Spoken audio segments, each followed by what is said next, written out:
मेरी माँ का रेप हुआ था 18 साल पहले।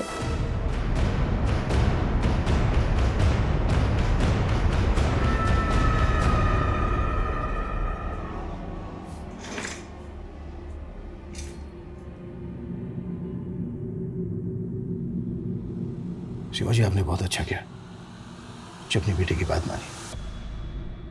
अपने गुजरे भयानक अतीत का सामना करने के लिए बहुत हिम्मत चाहिए होती है। रीमा जी, 18 साल पहले जो ये दर्दनाक घटना आपके साथ घटी, ये आप हमें डिटेल में बताइए प्लीज। 11 जून 2001 की रात थी।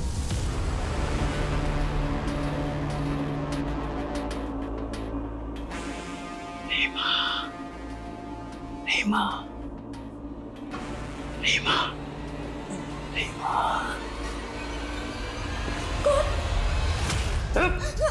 आवाज नहीं।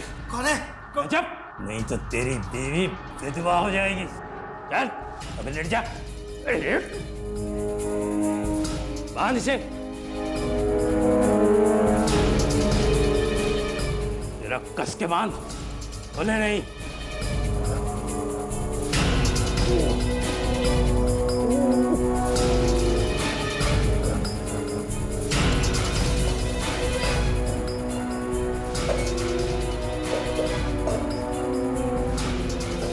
हिलना मत, अगर जरा भी हिला तो तेरी बीवी की खोपड़ी उड़ा दूंगा, समझा? बर्तन की आवाज नहीं आनी चाहिए।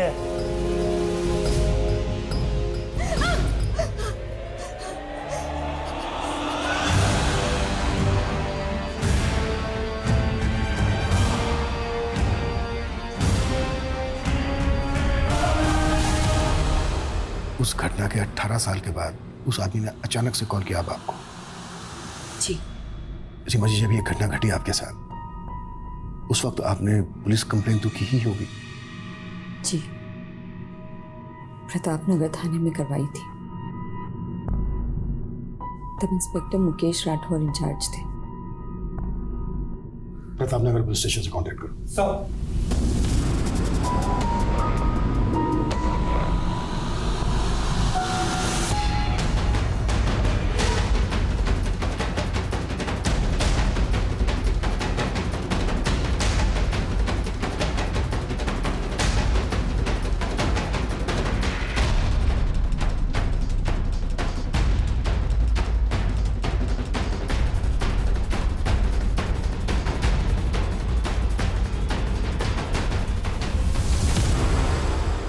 दोनों स्टेटमेंट अलग है? मतलब? यस सर, ये रीमा का रीसेंट स्टेटमेंट है जो उसने हमें दिया है, और ये 2001 का स्टेटमेंट है। दोनों स्टेटमेंट में उसने अलग अलग कहानी सुनाई है। रेप की तारीख से लेकर हर इंसिडेंट एकदम अलग है सर। मानो दोनों केसेस एक दूसरे से बिल्कुल अलग हो। और रेप के कुछ दिन के बाद यानी कि 17 जून 2001 को उसने प्रतापनगर थाने में रेप की शिकायत दर्ज करवाई अपने पति राजेश चौहान के साथ।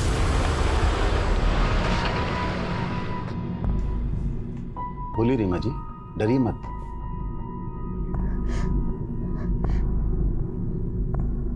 मेरा रेप हुआ है। वो जबरदस्ती घर में घुस गया था। कौन था वो? कब हुआ है? 13 जून। पूरी बात बताइए रीमा जी। तब आप क्या कर रही थी? आपके पति कहाँ थे? इनकी नाइट ड्यूटी थी। करीबन 10 बजे मैं अपने कमरे में सो रही थी जब रीमा, आवाज नहीं, चुप।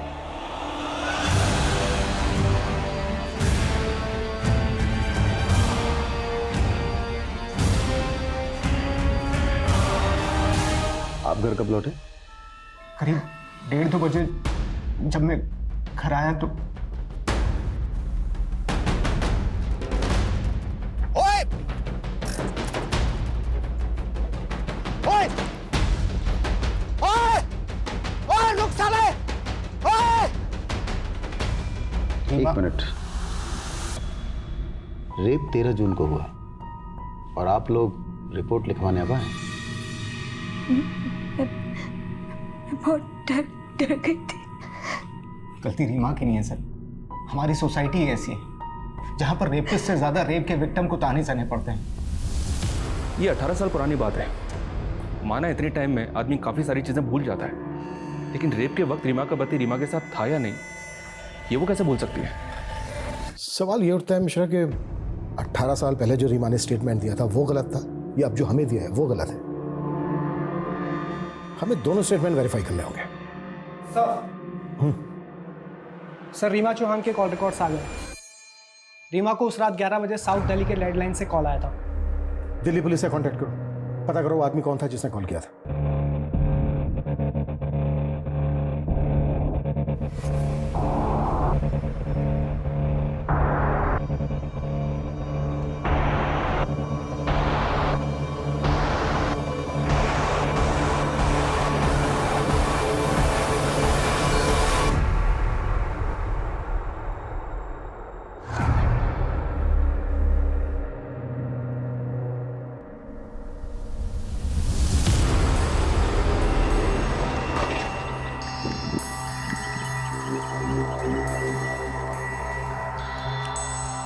चेक करो।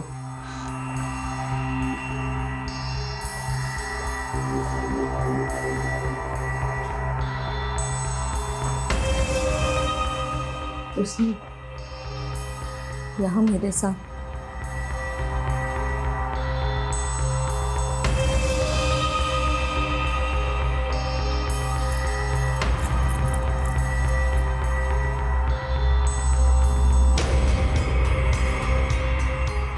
अच्छा, आपने बताया कि उसने गमछे के टुकड़ों से बांधा था, वो टुकड़े कहाँ हैं? वो तो वो अपने साथ ले गया।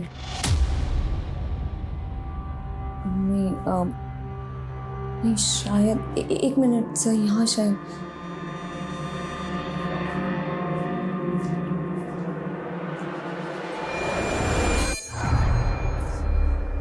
ये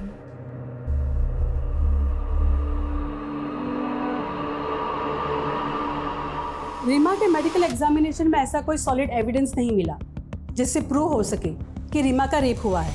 क्या रेप के कुछ दिन बाद एग्जामिनेशन हुआ इसलिए? मे बी, लेकिन एक कारण ये भी है कि रेप होने के बाद रीमा अपने पति राजेश के साथ सेक्सुअली एक्टिव थी। क्या? हाँ, क्योंकि प्राइवेट पार्ट पर जो मार्क्स मिले हैं वो एक पैशनेट सेक्स की वजह से भी हो सकते हैं। ये तो रीमा ने खुद ही अपना केस कमजोर कर लिया। एक बात और सर, रेप होने के बाद विक्टिम को अक्सर कलाई, जांघों पर छोटे मोटे घाव लगते हैं, लेकिन रीमा के केस में उसकी बॉडी पर एक छोटी सी खरोच तक नहीं थी। इट्स स्ट्रेंज, क्या रीमा ने बिल्कुल भी रेजिस्ट नहीं किया होगा?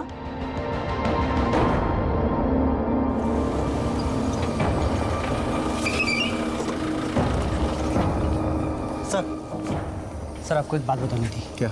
रीमा का जहाँ रेप हुआ था उस जगह 11 जून को चोरी की 3 वारदातें हुई थी। रीमा की केस से कोई कनेक्शन लगता है? सर चोर की कदकाठी रीमा के रेपिस्ट से मेल खाती है, और एक विटनेस का कहना है कि उस चोर ने गमछा भी पहन रखा था। चोरियां हुई 11 जून को और रेप हुआ 13 जून को। हो सकता है दोनों क्राइम एक ही आदमी ने किए हों। लेकिन सर जहाँ चोरी हुई वहाँ रेप की कोई वारदात नहीं हुई, और जहाँ रेप हुआ यानी कि रीमा के घर, वहाँ चोरी नहीं हुई। सर मुझे दोनों केसेस अलग अलग ही लग रहे हैं। सर 2001 में भी इन्वेस्टिगेटिंग टीम को इस बात का शक था कि रीमा उनसे कुछ छुपा रही थी। उसके कैरेक्टर पे भी सवाल उठे थे। शमी अफेयर, तो क्या ये रेप का नाटक अफेयर को कवर करने की वजह से था? अगर ऐसा था तो फिर इतने सालों बाद वही नाटक करने के पीछे क्या वजह हो सकती है?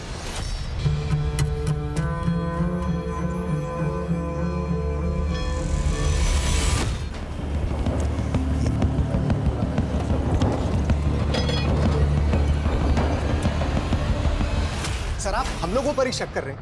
मेरी बीवी के साथ गलत हुआ सर, और आप लोग। राजेश, मैं तुम्हारा फ्रस्ट्रेशन समझता हूँ, पर सवाल खड़े हो रहे हैं। तुमने एफआईआर फाइल करने में देरी की। सर मैंने बताया था ना कि रीमा डरी हुई थी। यही नहीं, रीमा का रेप होने के बाद भी तुम और रीमा सेक्सुअली एक्टिव थे। ये कोई मामूली बात नहीं है राजेश। तब मुझे पता ही नहीं था कि रीमा के साथ में रेप हुआ है। क्या? उस रात जब मैं गमछे वाले आदमी के पीछे भागा, वो हाथ नहीं आया, तो मैं भाग कर घर वापस आया। मेरे को बहुत चिंता हो रही थी रीमा को लेकर। रीमा, रीमा, राजेश, रीमा, राजेश वो डरने की कोई बात नहीं। भाग गया वो। तुम्हें कुछ हुआ तो नहीं? ठीक तो ना? तुम चिंता मत करो, मैंने अपने आप को बाथरूम में बंद कर लिया था। थैंक गॉड तुम्हें कुछ हुआ नहीं, वरना रीमा को देखकर लगा ही नहीं कि उसके साथ किसी ने जबरदस्ती की है। लेकिन कुछ दिन बाद, अरे रीमा जल्दी बाहर निकलो यार, लंच बॉक्स दे दो, लेट हो रहा हूँ।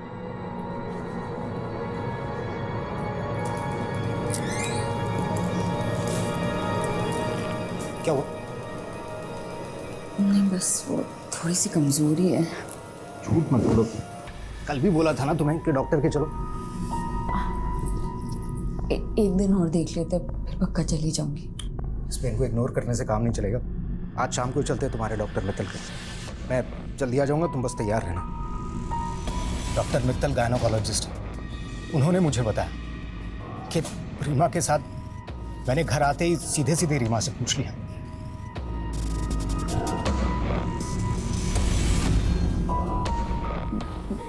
मैं डर गई थी, मुझे लगा था कि आप मुझे छोड़ दोगे। इतना भी भरोसा नहीं था मुझ पर। भूल हो गई। अरे भूल तुम्हारी नहीं है, तुम्हारे साथ गलत हुआ है। उस कमीने को तो छोड़ूंगा नहीं मैं। रीमा, हम पुलिस के पास जाएंगे। पुलिस? हाँ रीमा, हमें पुलिस के पास जाना ही होगा। अच्छा, ये गमछे वाला आदमी कौन हो सकता है?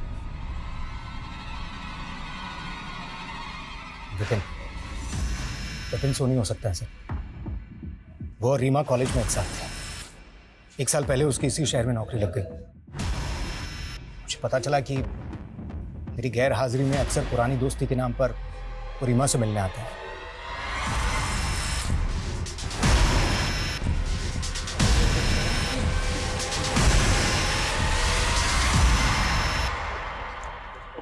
जगन, सर। पूजा दहिया रेप केस की फाइल निकालो। जी सर।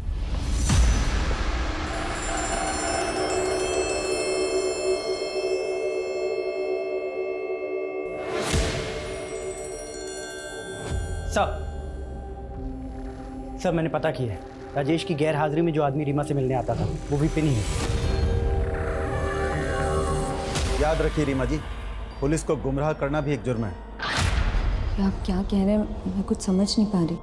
मैं समझाता हूँ। सालों पहले पूजा दहिया नाम की औरत का केस अखबारों की सुर्खियां बना था। आपने नाम जरूर सुना होगा। जी नाम तो सुना हुआ है। बिल्कुल आपसे मिलता जुलता केस है। आप ही की तरह उसके घर में भी मुंह पर एक गमछा बांधकर एक आदमी घुसाया था। आप ही की तरह उसके साथ जबरदस्ती की। कहना क्या चाहते हैं? यही कि आपने इसी बात का फायदा उठाया। जब आपके पति राजेश ने विपिन को घर से भागते हुए देखा तो आप डर गई और आपने पूजा दहिया की कहानी को अपनी कहानी से जोड़ दिया। राजेश प्लीज समझाइए इन्हें। आप समझिए मिस रीमा चौहान, आपके पड़ोसी ने कंफर्म किया है कि आपका दोस्त आपसे मिलने अक्सर आपके घर आता था। आपके पति ने भी कंफर्म किया है कि उनकी गैर हाजिरी में आपका दोस्त विपिन अक्सर घर आता था। और इन्वेस्टिगेशन वहीं रोक दी गई। पुलिस ने रीमा को वार्निंग देकर केस क्लोज कर दिया। यानी विपिन सोनी से पुलिस ने बात की नहीं, जिसके साथ रीमा का अफेयर होने का शक था। जी, और अब तो इस केस के investigating officer Mukesh ji retired हो चुके होंगे। हालांकि उनके घर का एड्रेस पता करने के लिए बोल दिया मैंने। कहानी है कि है, लेकिन सब अपना अपना वर्जन सुना रहे हैं और अपने वर्जन में हर कोई सही होता है। रीमा से एक बार और मिलते हैं, देखते हैं इस बार क्या कहानी सुनाती है।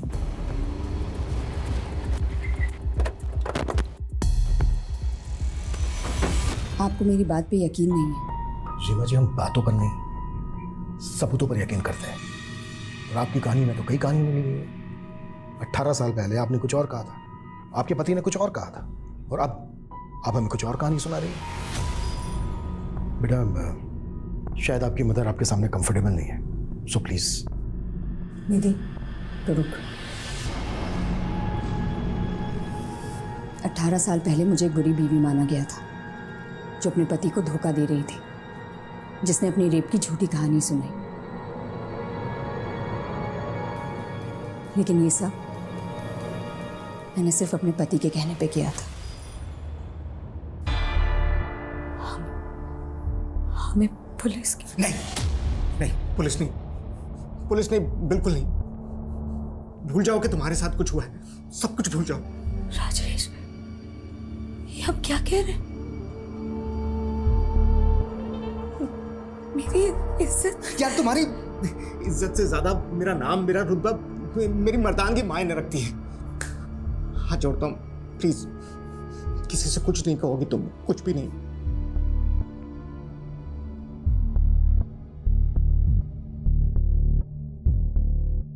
रीमा, ये इंजरीज नॉर्मल नहीं है।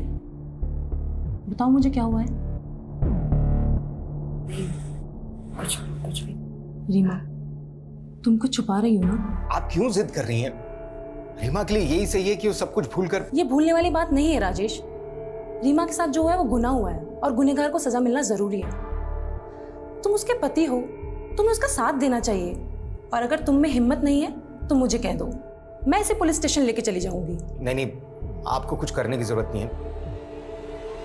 मैं ले जाऊंगा रीमा को पुलिस के पास। मजबूरी में राजेश को मुझे पुलिस स्टेशन ले जाना पड़ा, लेकिन वहां उसने मुझे पूरा सच नहीं बताने दिया। मेरा रेप हुआ ये सच है, लेकिन उस वक्त राजेश वहां नहीं था, ये झूठ। चलो माना आपने अपने पति के कहने पर झूठी गवाही दी, लेकिन आपने रेप के तुरंत बाद अपने पति के साथ फिजिकल रिलेशन बनाए। ऐसा क्यों? अगर सही वक्त पर मेडिकल एग्जामिनेशन हो जाता तो रेपिस्ट को पकड़ने में आसानी होती। वो फिजिकल रिलेशनशिप मेरी मर्जी से नहीं बने थे, वो भी रेप ही था।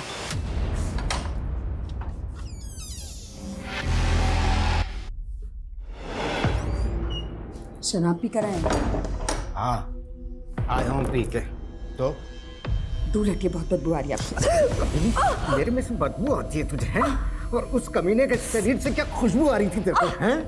मुझे छोटी दर्द हो रहा है मुझे। मैं भी कर सकता हूँ ऐसा जंगली वाला प्यार, करके दिखाऊंगा तुझे, बताऊं कि कितना बड़ा मर्दूम है। राजेश प्लीज राजेश छोड़िए मुझे।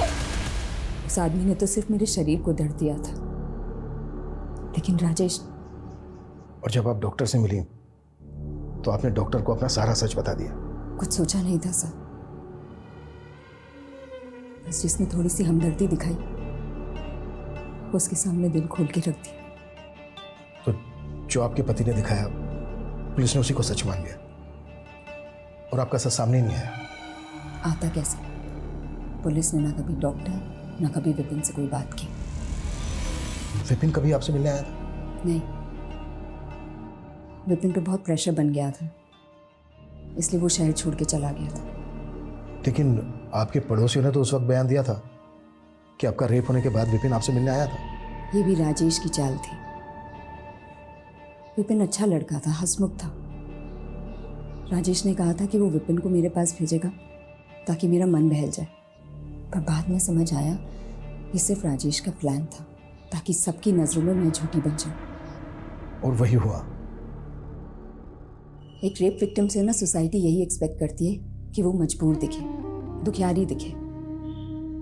अगर वो थोड़ा सा हंस ले, नॉर्मल जीने की कोशिश करे, तो पता नहीं क्या चुप जाता है लोगों को। पूजा दहिया को जानती हैं आप? पहले आप ही के इलाके में रहती थी।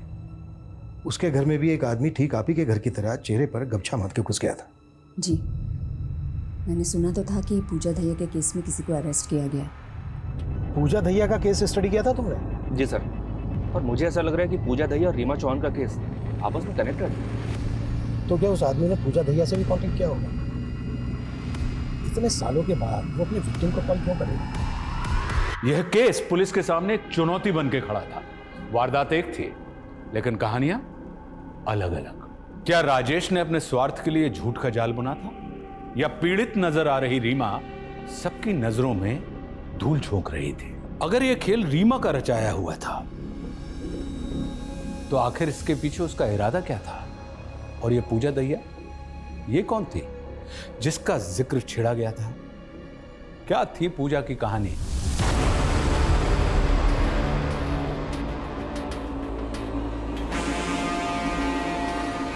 कौन है?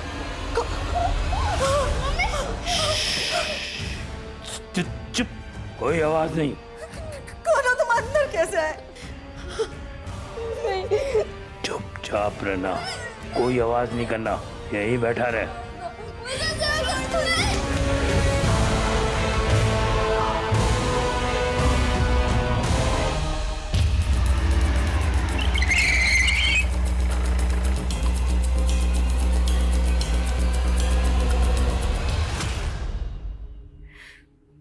मैं नहीं जानती कि वो कौन था। उसने अपना चेहरा गमछे से छुपा रखा था। उसके बोलने का तरीका, उसके कपड़े, या फिर ऐसा कुछ जो आपको अलग लगा हो? अंकल, उस आदमी ने मुझे कुछ लिखने को दिया था। क्या लिखूं? 5वीं क्लास का टीचर मुझे जरा भी पसंद नहीं था। बात बात पर मुझे छड़ी से मारता था, मुर्गा बनाता, बहुत जलील करता था मुझे। रवि, फिंगरप्रिंट्स कलेक्ट करो और फॉरेंसिक टीम बुलाओ। सुअर के बच्चों, तुम्हें कोई फिंगरप्रिंट नहीं मिलेगा। ऐसा कहा था उसने बोलने के लिए मुझे। सुअर के बच्चों, तुम्हें कोई फिंगरप्रिंट नहीं मिलेगा, ऐसे बोलना है। वो आदमी बोलते वक्त हकलाता था, खासकर च बोलते वक्त। इन्वेस्टिगेटिंग टीम ने इस पूजा दहिया का बैकग्राउंड खंगाला सर। पूजा की फैमिली में दूर दूर तक कोई भी टीचिंग प्रोफेशन में नहीं था। शायद गुमराह करने के लिए लेटर लिखवाया गया हो। पहली टीम का भी यही मानना था। लेकिन यह भी तो हो सकता है कि उसने अपनी आप बीती लिखवाई हो। शायद उसके बचपन में उसके साथ कोई भयंकर हादसा हुआ हो। रेपिस्ट ने नकुल से और भी कुछ लिखा था, ये देखिए। सबसे पहले पूरा घर सर्च करेंगे, दरवाजे देखेंगे, तेरी माँ का बयान लेंगे, तेरा बयान लेंगे। कितने भी हाथ में मार लें, लेकिन उनके हाथ कुछ लगने वाला नहीं है। ये जो कोई भी है पुलिस प्रोसीजर को बहुत अच्छे से जानता है। एक एक चीज लिखवाई है। मतलब ये पुलिस वाला भी हो सकता है,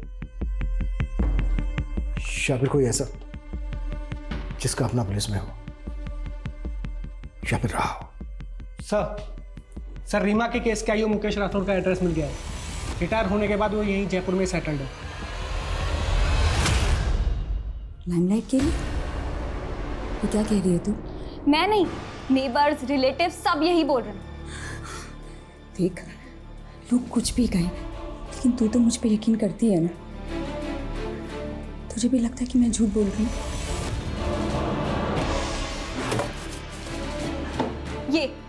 ये पापा की डायरी है ना, इसमें भी यही लिखा है कि आप अटेंशन पाने के लिए कुछ भी कर सकती हो। लो पढ़ो। यदि तूने अपने पापा को ना सिर्फ फोटोज में देखा है, या फोटोज में लोगों की सोच, उनकी नीयत के बारे में कुछ पता नहीं चलता बेटा। बच्चा गिरा दो? क्यों? क्योंकि ये मेरा नहीं है, उस कमीने का है। कितनी बार आपको बताऊंगी कि ये हमारा बच्चा है। ये मुझसे बेहतर और कौन जान सकता है? अरे मुझे कुछ नहीं पता, गिरा दे ये बच्चा, हम दूसरा कर लेंगे। बहुत कोशिश की तेरे पापा ने मेरा अबॉर्शन कराने के लिए, लेकिन कोई डॉक्टर राजी नहीं हुआ। एक दिन तो तेरे पापा ने मुझे सीढ़ी से धक्का तक दे दिया था।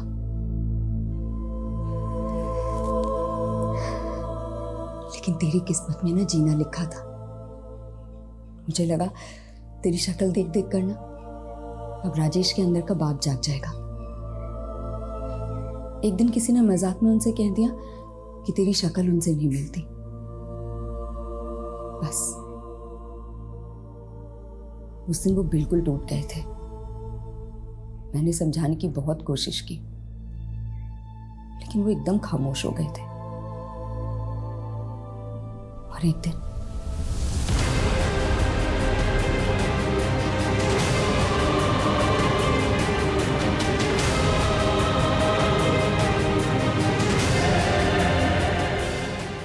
बदचलन, चालू, बेहया, न जाने क्या क्या कहा लोगों ने मुझे।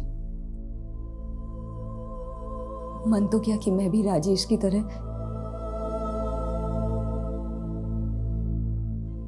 लेकिन तेरा चेहरा देखकर हमेशा रुक जाती। मैं ये सब कुछ ना एक बुरा सपना सोचकर भुला चुकी थी। लेकिन अब वही सब कुछ हो रहा है मेरे साथ। मैं ये सब सहन कर सकती हूँ, लेकिन दुख इस बात का है कि तू भी मुझ पे यकीन नहीं करती।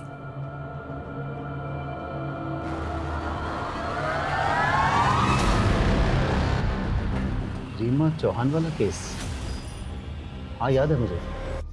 इस मामले में हमसे जो कुछ बन पड़ा हमने किया। यहाँ तक कि 2003 में अलग अलग पेट्रोलिंग टीम बनाई उस लोकेलिटी पर नजर रखने के लिए। और एक रात रुक रुक, गाड़ी पीछे ले। जी सर। रुक, कौन है वहां? क्या कर रहा है? रुक वरना गोली मार दूंगा। रुक, इधर आ, पास में। गमछा निकाल मुझसे। जगन, जल्दी से बैकअप टीम लेकर सोमवारी बाजार वाले एरिया में आ जाओ। चोर को मैंने पकड़ लिया। भले ही दूर से सही, पर आपने उसे देखा था। कोई ऐसी खास निशानी जो आपको याद हो? अंधेरा बहुत था, कुछ खास देख नहीं पाया। हाँ, जिस तरह से फुर्ती से उसने मुझ पर गोली चलाई, पक्का कोई ट्रेंड आदमी था। कोई पुलिस वाला? हाँ, शक तो मुझे भी था। मुझे लगा या तो कोई पुलिस वाला है या पुलिस वालों के साथ मेलजोल जरूर रहा होगा। जब हमारी सारी कोशिश फेल हो गई तो हमने जनता की मदद मांगी। देखिए, डरने की कोई जरूरत नहीं है। आप लोगों को केवल पुलिस की आंख और कान बनना है।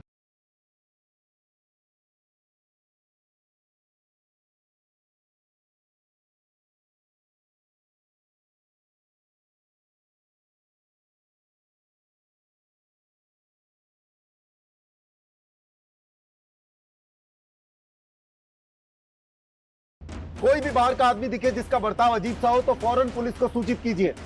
उसे पकड़ने की कोशिश मत कीजिएगा क्योंकि उसके पास गन है। इंस्पेक्टर साहब, गन हो या तोप, एक फौजी किसी से नहीं डरता है। विकास जी, तैश में आकर कोई भी कदम मत उठाइएगा, फौरन पुलिस को सूचित कीजिएगा। जरूर, लेकिन उसे जान से मारने के बाद। और आप चिंता मत कीजिए, मेरे रहते हुए हर कोई सुरक्षित है।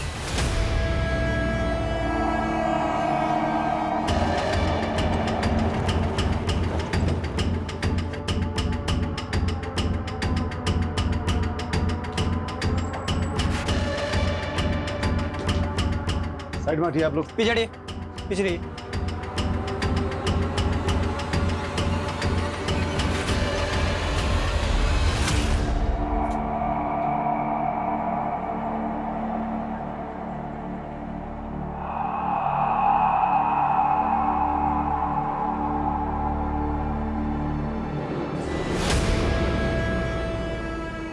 जगन,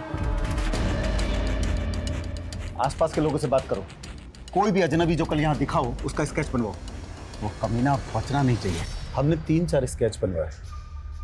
हैरानी की बात यह थी कि उनमें से एक स्केच हमारे खबरी अंगद से मिलता जुलता था। आपने अंगद को अरेस्ट किया था? फौरन धर दबोचा। तलाशी लो उसके घर की। साहब, घर का कोना कोना छान मारो। साहब, मेरे घर की तलाशी क्यों ले रहे हैं साहब आप? साहब,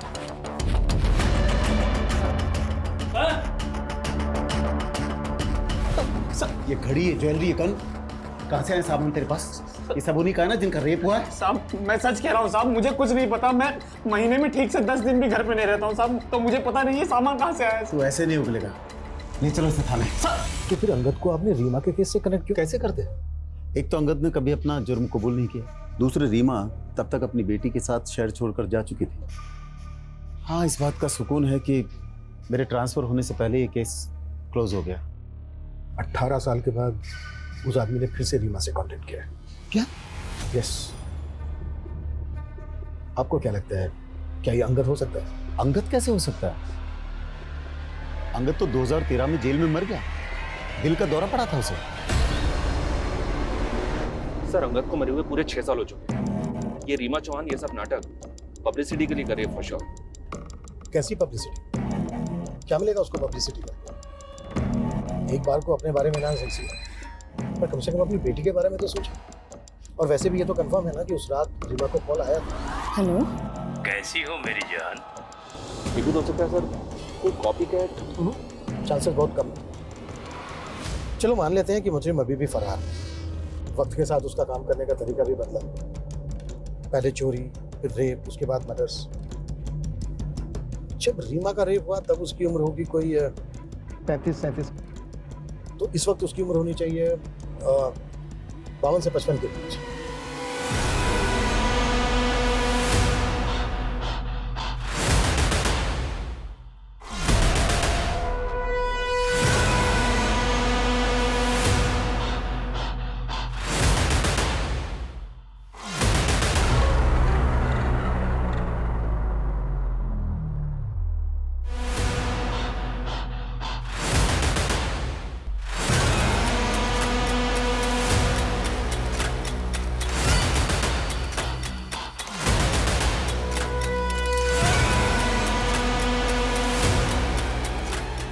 क्या हुआ? आप रो क्यों रहे हो?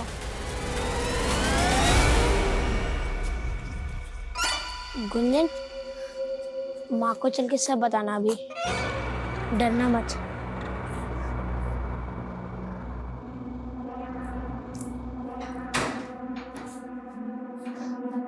आ गए तुम लोग खेलकर? आ जाओ, भूख लगी होगी है ना?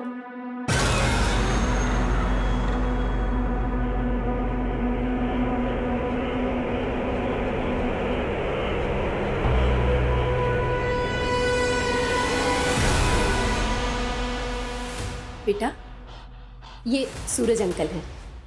अब हम लोग के साथ ही रहेंगे। नमस्ते करो।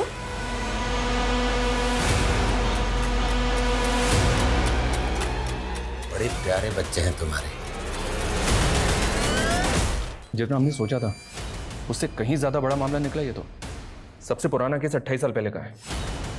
इतने अरसे में 51 ऐसे रेप केसेस मिले हैं जिनमें सेम मोडस ऑपरेंडी का इस्तेमाल हुआ है। इसके अलावा 13 मर्डर केस में और 178 लूट केस में सेम पैटर्न फॉलो हुआ है। मतलब अंगद के जेल जाने के बाद भी ये केसेस होते रहे। एरिया कौन सा था? राजस्थान के अलग अलग शहरों के केसेस हैं सर। ये 1990 से 94 तक अलवर, 1994 से 97 जोधपुर, फिर 3 सालों तक उदयपुर और उसके बाद 2004 तक जयपुर। और इनमें से कहीं भी किसी भी जगह इस आदमी के खिलाफ कोई सुराग नहीं मिला। 2004 में 3 रेप विक्टिम से कल्प्रिट का डीएनए सैंपल कलेक्ट किया गया था। इस डीएनए को अंगद के क्लोज रिलेटिव के एक डीएनए से मैच करके देखो।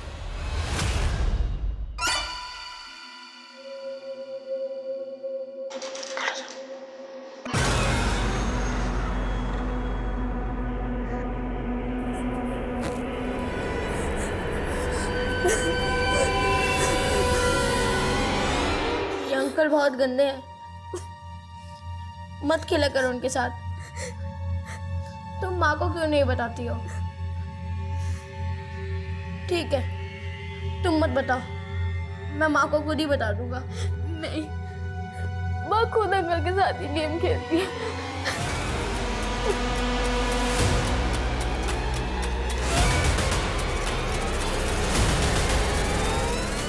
सर डीएनए सैंपल अंगद के भाई से मैच नहीं हुआ। बेचारा अंगद पूरी जिंदगी जेल में खत्म हो गई। एनीवे, डीएनए सैंपल है हमारे पास। एक काम करो, जितने भी मॉलेस्टर रेपिस्ट हैं उनके डीएनए से मैच करो। Okay sir.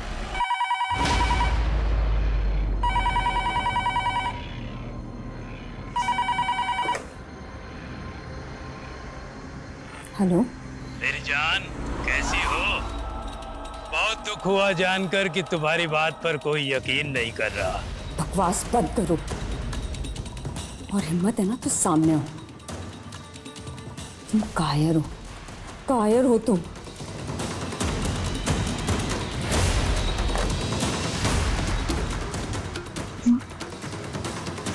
बोलोगे भी? क्या बोलना है तुम्हें? माँ वो अंकल। बड़े मजाकिया बच्चे हैं तुम्हारे। अच्छा बच्चों, मैं बाजार जा रही हूँ, 7 बजे तक आऊंगी। तब तक अंकल के साथ रहना, इन्हें परेशान मत करना।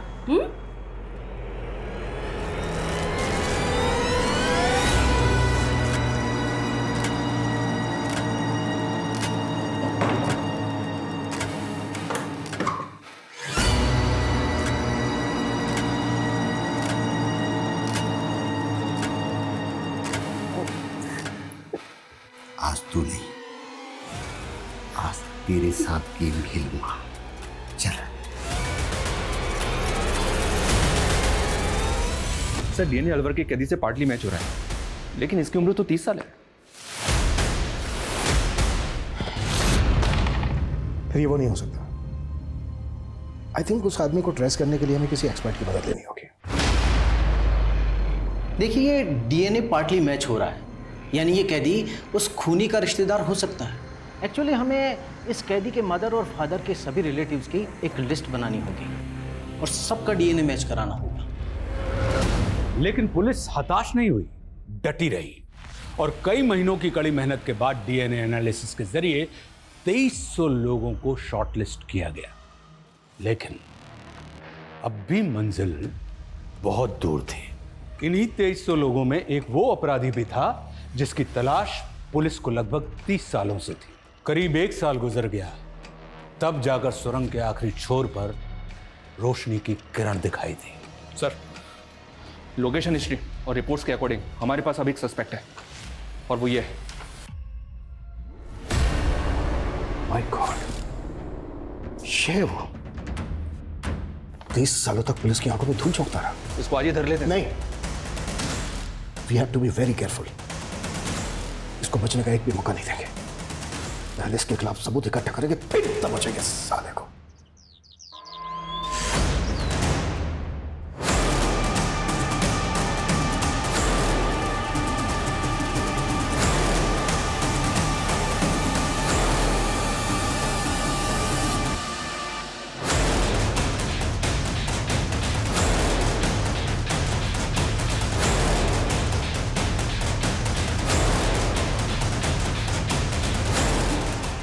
नजर बना के रखो उस पर, कुछ भी हलचल हो तुरंत मुझे इन्फॉर्म करना। सर। ओके, हमेशा। रिपोर्ट आ गई।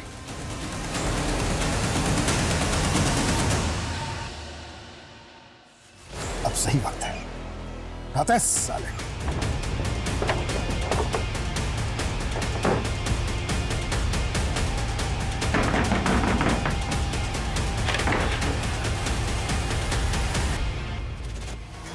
तीस सालों तक पुलिस की आंखों में बहुत धूल झोंकी है तूने।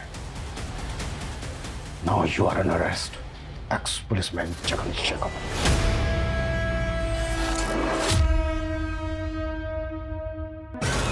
मेरे सौतेले बाप सूरज ने मेरा और मेरी बहन गुंजन का बचपन खराब कर दिया। रेप करता था वो हमारा। तेरे साथ गलत हुआ, इसलिए तू दूसरों के साथ भी गलत कर रहा था। बचपन में जो मेरे साथ हुआ, उस सदमे से उभरने के लिए मैंने छोटी छोटी चोरियां करना शुरू कर दिया। उसके बाद लोगों के घरों में घुसकर कुछ चीज़ें ले आता, फिर घरों में घुसकर सिक्के चुरा लाया। और ये काम मैंने पुलिस में आने के बाद भी चालू रखा। रेप करना कब से शुरू किया? 2000 से।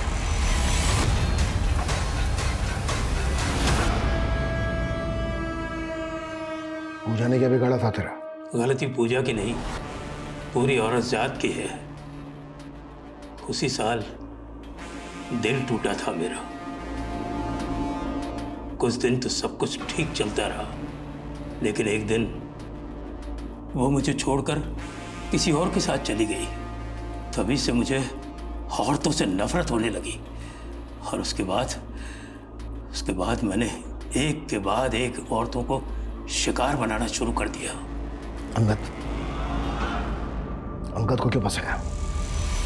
मेरे सीनियर मुकेश जी की पेट्रोलिंग बहुत तेजी से चल रही थी। मेरा काम करना बहुत मुश्किल हो गया था। मैंने सोचा अंगद को फंसाऊंगा तो पेट्रोलिंग थोड़ी ढीली हो जाएगी और मेरा काम आसान हो जाएगा। और हुआ भी वही। इतने सालों के बाद रीमा को कॉल क्यों किया? मैंने नया सोशल मीडिया का इस्तेमाल करना शुरू किया था और एक दिन उसी पर मुझे रीमा दिखी। मैंने उसका पीछा किया और मैंने उसका टेलीफोन नंबर उसके पड़ोसी से ले लिया।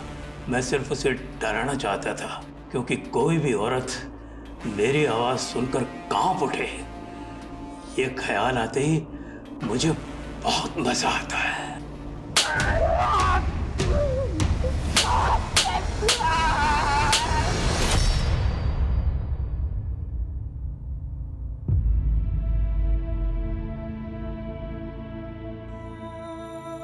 सॉरी मॉम, मैं गलत थी। आपने मेरे लिए कितने सैक्रिफाइस किए और मैं बल्कि तूने मुझे हिम्मत दी है वापस लड़ने की। अपना जगन जैसे लोगों का खौफ है और नई सोसाइटी के तानों की फिक्र। अब देखना, मैं अपनी बाकी की जिंदगी ना एकदम बेखौफ जीऊंगी।